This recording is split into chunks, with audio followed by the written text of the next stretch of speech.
Lily एक खुश मजाज लड़की जिसकी नीली आंखें और भूरे बाल थे, अपने गांव के करीब जंगल में घूमना बहुत पसंद करती थी।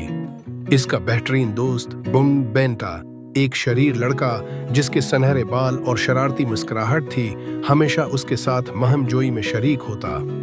एक दिन दोपहर को उन्होंने एक चमकता हुआ दरख्त देखा जिसकी छाल चांदी की थी और पत्ते सुनहरी थे। ये दरख्त जादुई लग रहा था, जो दिन की रोशनी में भी हल्की रोशनी दे रहा था। जब वो करीब पहुंचे तो उन्होंने देखा कि दरख्त के तने में एक छोटा सा दरवाजा बना हुआ था। लिली, जो हमेशा बहादुर थी, ने आहिस्ता से दस्तक दी। अचानक दरवाजा खुला और एक नन्ही परी नमूदार हुई। इसका नाम स्पार्कल था और वह हीरे की तरह चमक रही थी।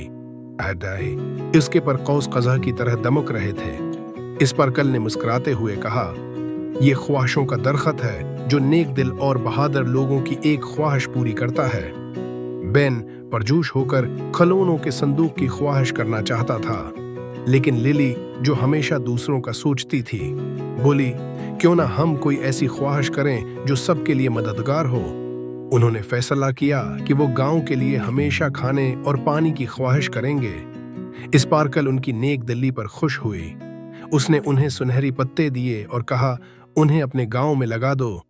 ये जादुई दरख्त बन जाएंगे जो फल और साफ पानी मुहैया करेंगे। लिली और बेन अपने गांव लौटे और पत्ते लगा दिए।